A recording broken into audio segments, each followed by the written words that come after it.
Time for another Q&A.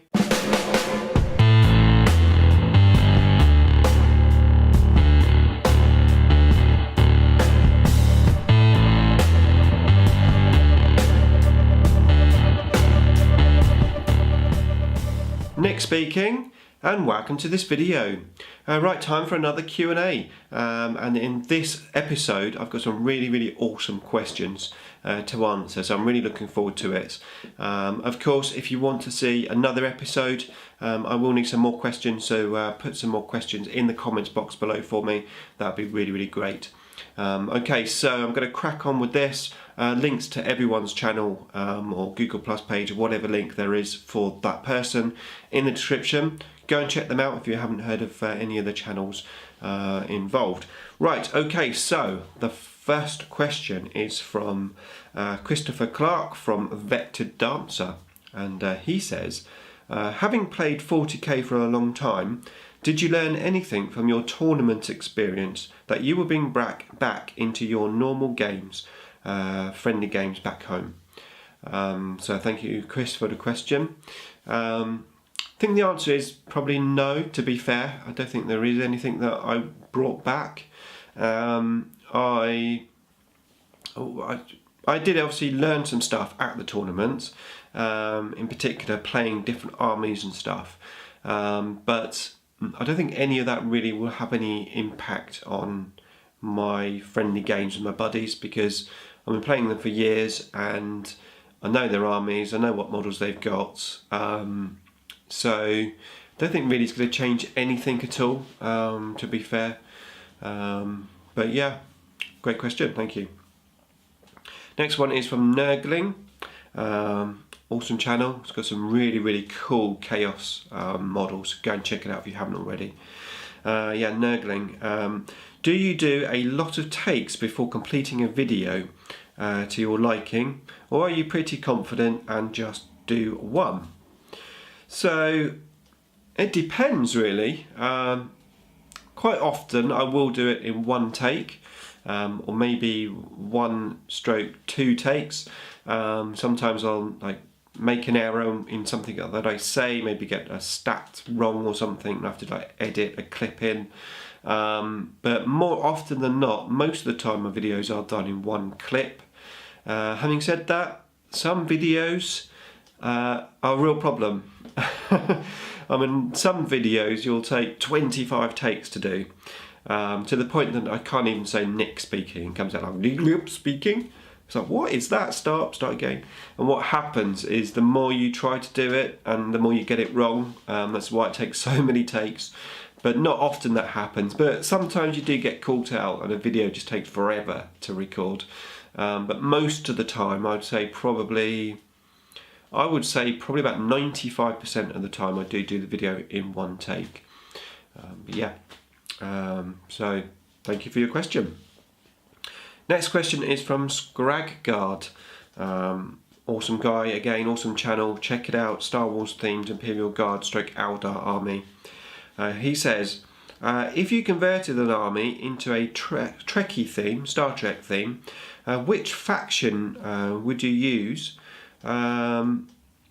Which force, i.e. Borg for Necrons, Imperial Guard, Federation, Klingon, Kroot, etc. So thanks, Scrag Guard, great question.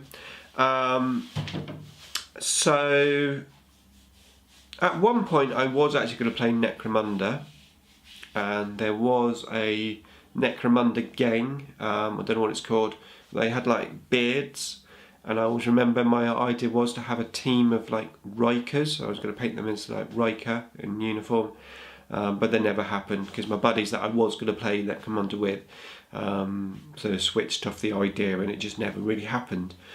So I think I would probably play Federation, because I think there's a lot of good characters in there over the seasons, and I think probably I'd have to use Imperial Guard for it. So I'd probably just use the Guardsmen.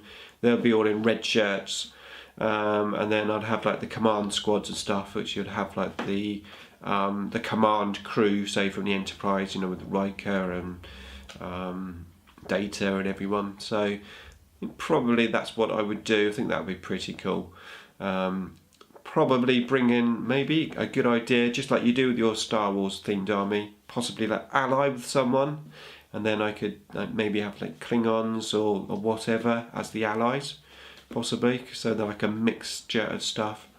Yeah, so I think that's what I would do. Yeah, I would do Federation as probably Imperial Guard, although having said that, Imperial Guard is probably my least favourite army, but I think it would suit the Federation the best. Next one is from the Jankmaster, and he says, what Chaos faction are you thinking of when you get around to the Chaos Space Marines?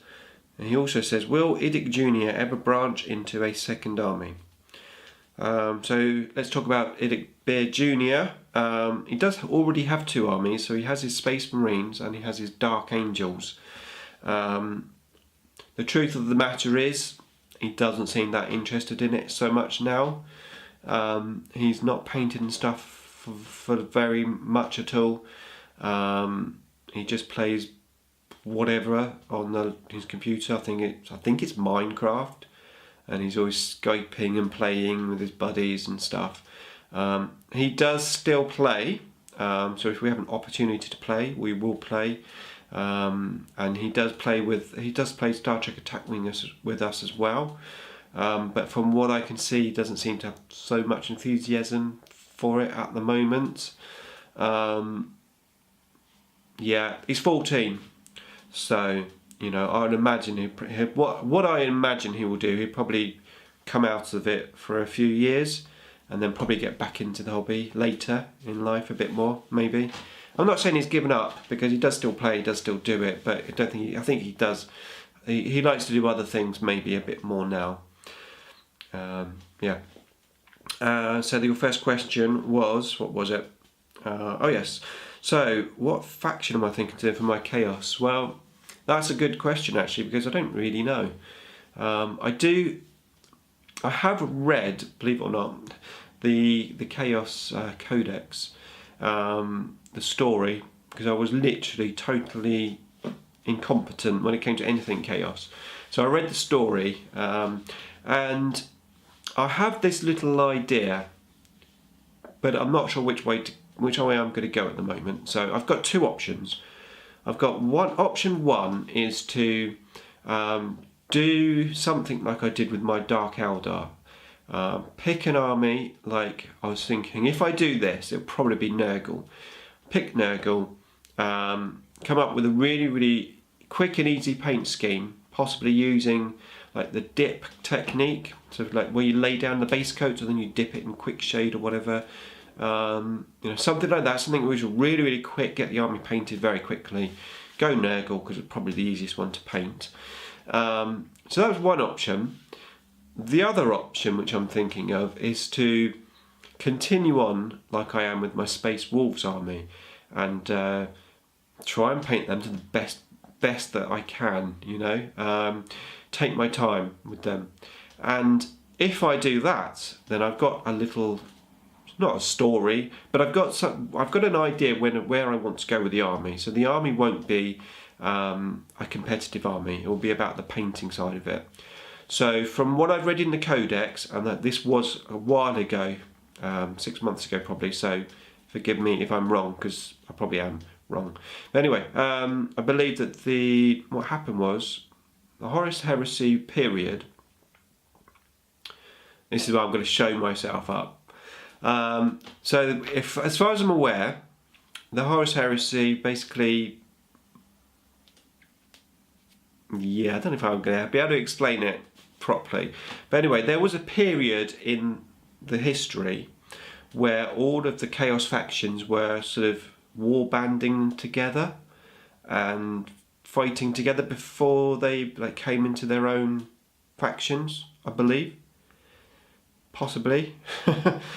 What I was thinking of doing was to have an army in that period, giving me the opportunity to have a unit of Emperor's Children, a unit of 1,000 Suns, a unit of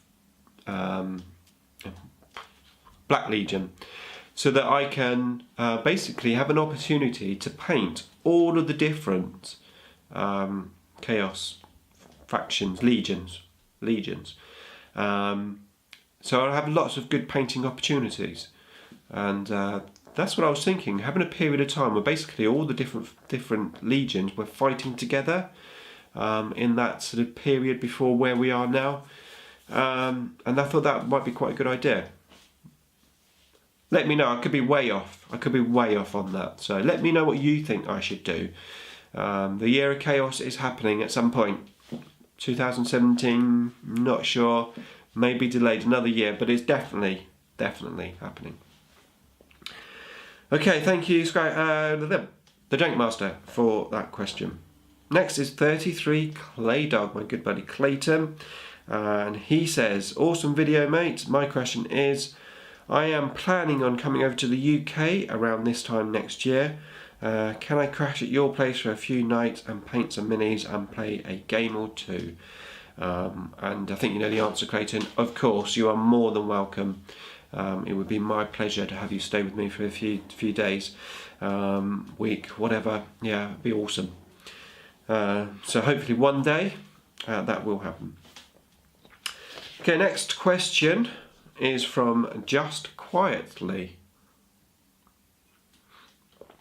And he says, do you think the Tyranids are running from something bigger and badder than they are?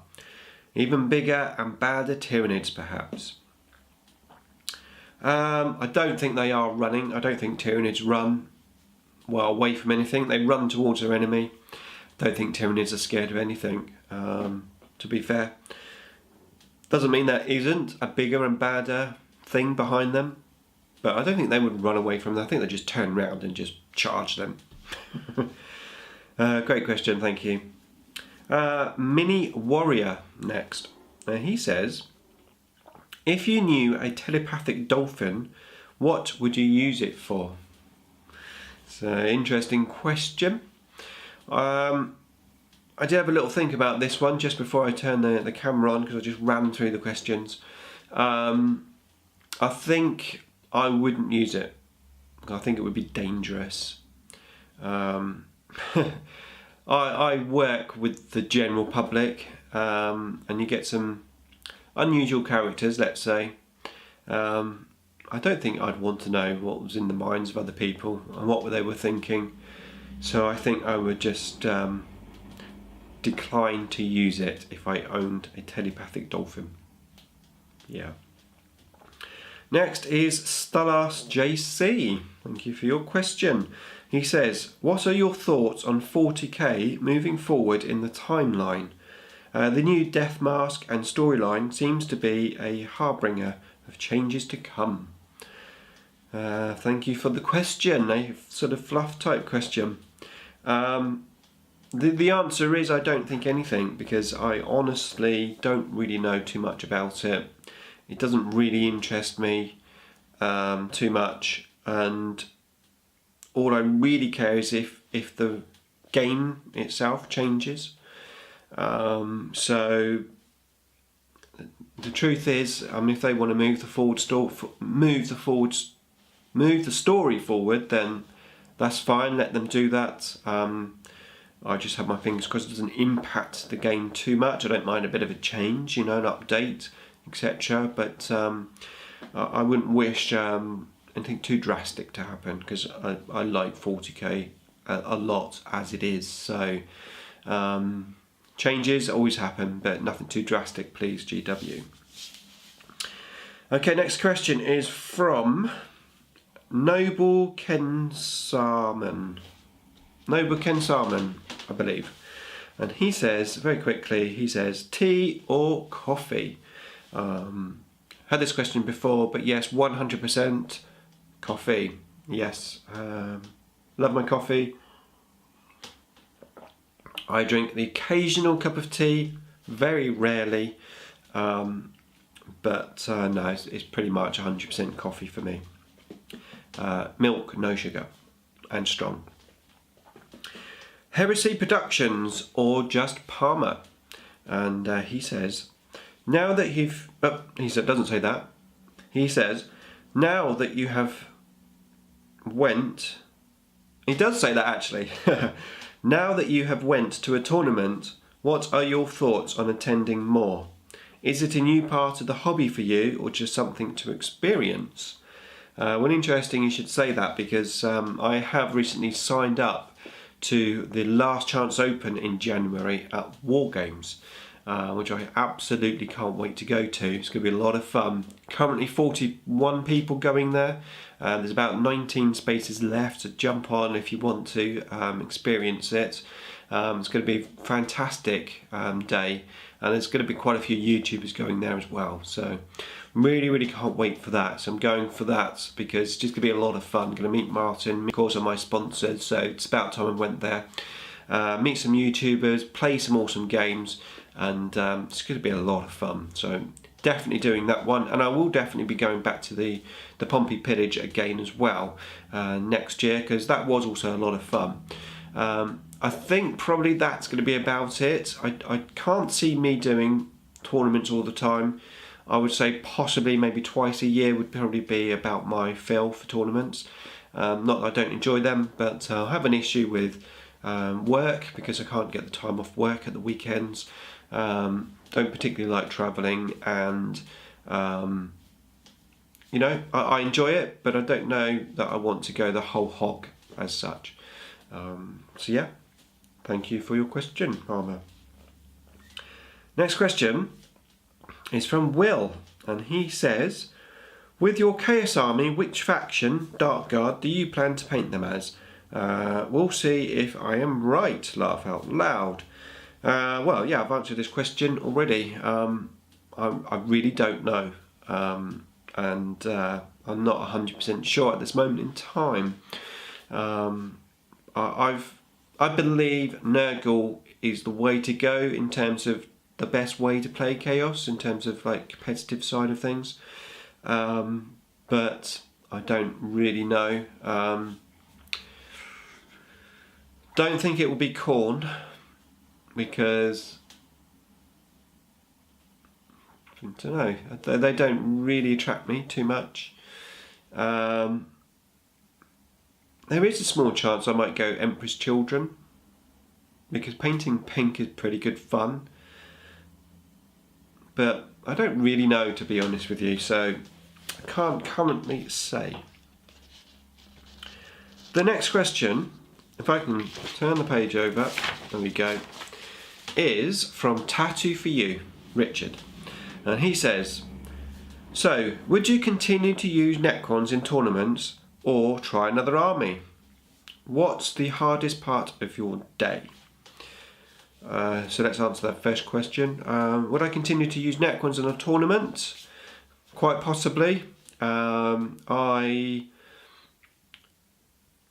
think Necrons are probably my strongest army at this moment in time with how the rule sets are. But I'm definitely not sort of sticking to Necrons only, you know. Of course, I say they're the strongest army. I do have Eldar, of course. I don't necessarily have the most competitive Eldar units, but I could definitely make a very solid Eldar army.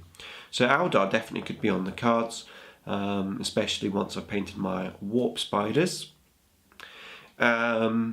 So yes, and I wouldn't be adverse to taking Tyranids either, because I think that would be a lot of fun. I've got some cool ideas for Tyranids.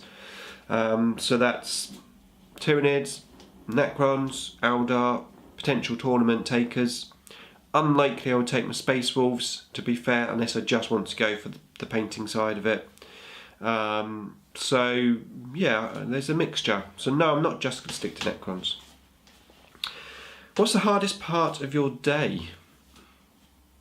Don't really have hard parts to my day, to be fair. The busiest day for me is Monday at work. So after the weekend, it's that the day that everything happens, but it's not necessarily hard. Cycle to work, possibly the hardest part of my day. I don't really have much hardships as such. Yeah, thank you for your question. Next is Mini Warzone Pete. He says, having been to your first tournament, what advice would you give to someone else who is thinking of entering one? Great question, thank you, Pete. Of course, I have made that tournament reflections video, which came out after my last Q&A. So I did sort of answer some of these questions in that. But what advice would I give? My advice would be, don't go to win.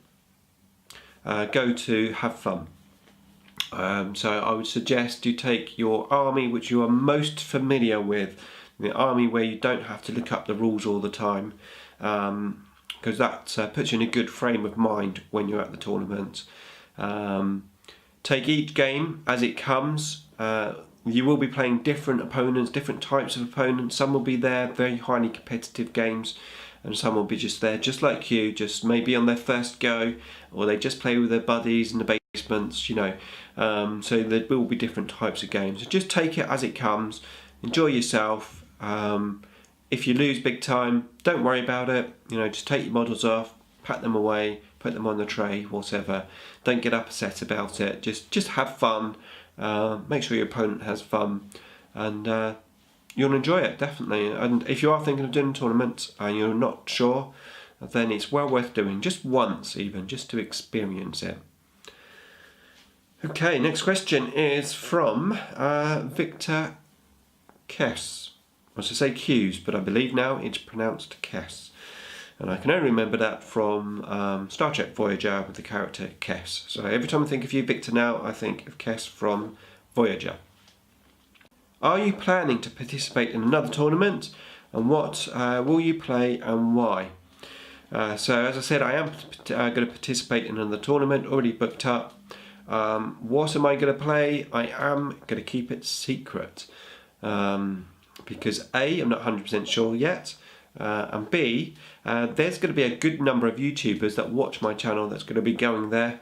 So I don't want to give any of my little secrets away. So you're going to have to wait and find out, I'm afraid, on that one, Victor. But yeah, thanks for the question. So next question is from Frost and Fists. Thank you, Frost and Fists, for the question. And it is, for the next Q&A, I have a couple of questions, hobby related. Your 13th Company Space Wolves are my favourite Space Wolves that I have ever seen, modelled and painted. Thank you very much. It must be Mythos speaking. Thank you, Mythos, appreciate those comments. He says, who has done your favourite rendition of your favourite army? Non-hobby. Let's get to know a little bit more about the man behind the hobby. What's your favourite band or artist? What kind of music do they do? Okay, let's answer that one. My favourite artist is Prince. Absolutely love Prince. Always loved him started liking him from like 88. So huge Prince fan. Have all the records, all the albums. So definitely my favourite. In terms of bands, I like U2, the older stuff, and the Beatles. Huge fan of the Beatles. So yeah, your Space Wolves question. What's my favourite rendition of my favourite army? So I suppose my favourite army is Necrons. Not a huge amount that people do with Necrons.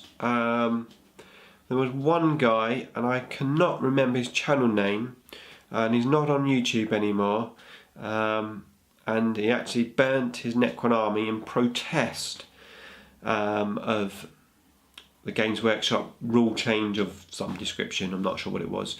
It was quite some time ago, but he had a cool looking unit of wraiths where he had them like half painted green, half painted metal, where they were like coming through the synaptic, like whatever they are, phasing, that's it. So they were like doing the synaptic phasing thing, and they looked really good. And he had an army which was based around that.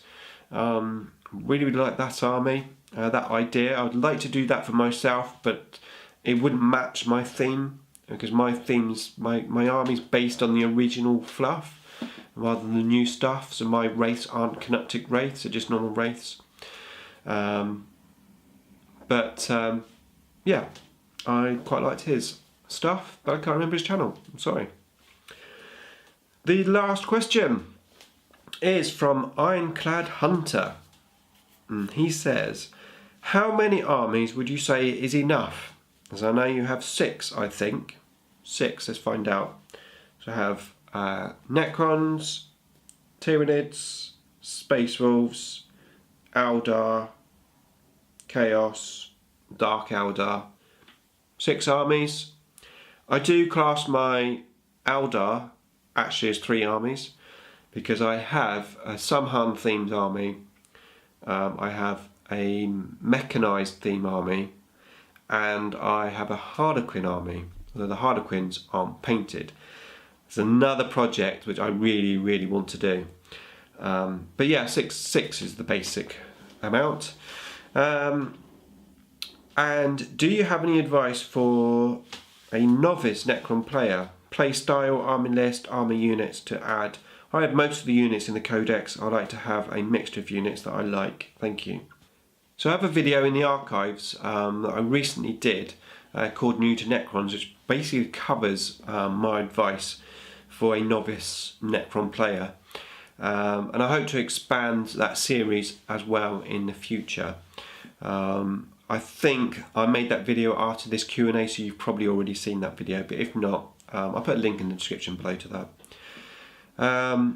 So what units to add? Well, again, I covered that in that video. So let's have a quick chat about it. So yeah, it depends what direction you want to go with Necrons. If you're looking for the most competitive, the best, to get the best from the codex, then I would suggest to look towards the Decorian. So look to take your basic stuff, probably an Overlord with a couple of units of Warriors, a unit of Immortals, small unit of Tomb Blades. That little Reclamation Legion will give you a 4+ army-wide RP roll, which is awesome. Give you a few other bonuses as well, so you get Relentless and Refu cover. 2 fantastic bonuses right there. It means that you can rapid fire and assault with your warriors, and if they're in Ghost Arcs, it means you can disembark from the Ghost Arc, shoot the Ghost Arc, rapid fire and assault with your warriors. They're not great in assault, but hey ho, +1 for the charge. So that's really good. And move through cover, that again is an awesome thing to have. It's you know, it's in those times when you're trying to move through cover, maybe onto an objective or something, you know, having that extra dice roll is really good. So right there's good. And then expanding on that, you've got the Canoptic Harvest, fantastic formation. You've also got the Judicator Battalion, again really great formation with the Praetorians in there, which I've discovered recently. Just started playing that. It's really good. So those are probably the main directions. Flayed ones are a pretty decent unit, and you can take those as individual units. So that's my sort of advice for the best side of the codex. If you're looking for maybe a more cinematic look, then loads and loads of warriors, loads and loads of immortals, get the monolith in there. This destroyer cult is actually pretty good as well, so you could get destroyers. They're still very good, especially if you're on a space marine environment with their AP3 guns, though they're only short range. Yeah, I mean, to be fair, there aren't that many bad units in the codex, so you can't really go wrong. Just get a good core unit of troops. Pick one of the HQs that you like. I tend to always go for an Overlord with just maybe a Warsai. You could go Cryptics if you want to keep it cheap, or you could go for a named character like Nemesaur, who's really good. If you're lower points level, you could go Illuminor. He's really good for lower points level, especially if you're playing Immortals. And then just really expand from there, really.